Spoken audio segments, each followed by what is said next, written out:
మొదలు మన ప్రాంతాలతో పోటీ పడాలి. ఫస్ట్ మనం తెలంగాణ రాష్ట్రాన్ని చక్కదిద్దిన తర్వాత మన గూట్లో రాయి తీసుకున్న తర్వాత ఏట్లో రాయి తీయడానికి పోవాలి. ఎట్లా అని ముందు తెలుసా వ్యవహారము? ఓ తొండ, నేను పదే పలుమార్లు ఈ సామెత వాడుతూనే ఉన్నా. ఓ తొండ, ఆ తొండకు దురతనం వస్తే అవారా గోడు ఉంటుంది కదా, అవారా గోడెక్కి సవారా చేసిందట.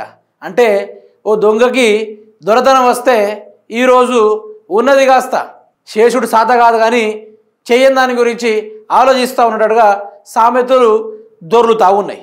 సరే, ముఖ్యమంత్రి అవన్నీ పక్కన పెడదాం.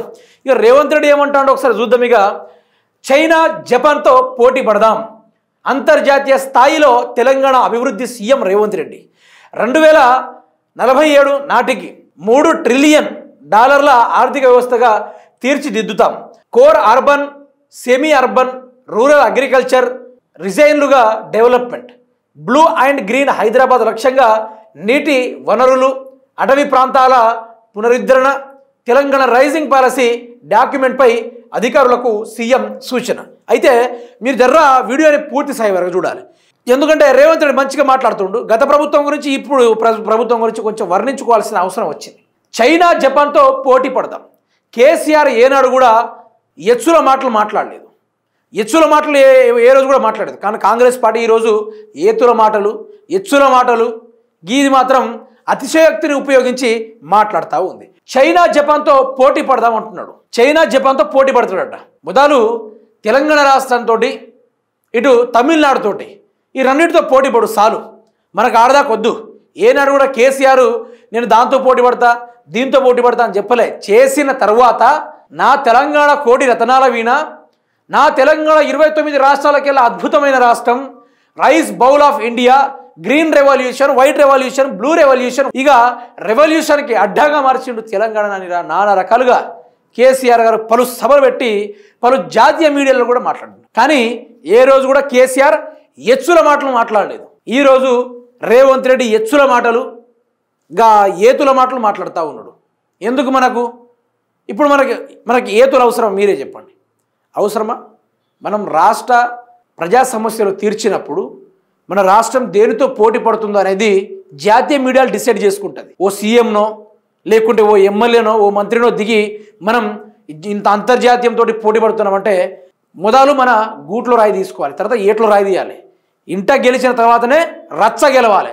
నీకు ఇంట్లోనే చక్కగలేదే, రచ్చదాకపోతున్నావు, నువ్వు ఏం చేయాలి? నిన్ను 2047 నాటికి $3 ట్రిలియన్ ఆర్థిక వ్యవస్థగా తీర్చిదిద్దుతాం. అది నీ వల్ల కాదు.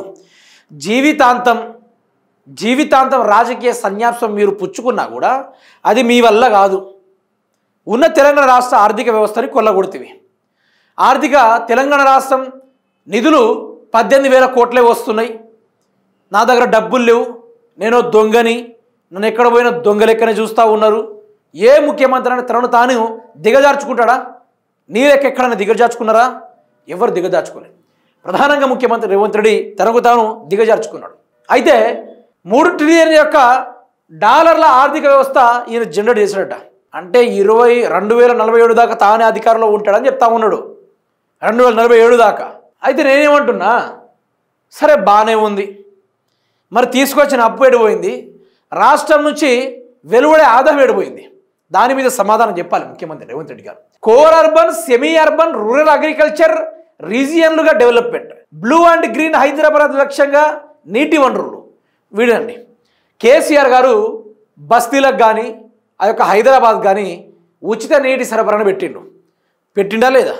పెడితే ఈయన జాతీయ మీడియాలో కూర్చొని ఏమని చెప్పాడో తెలుసా?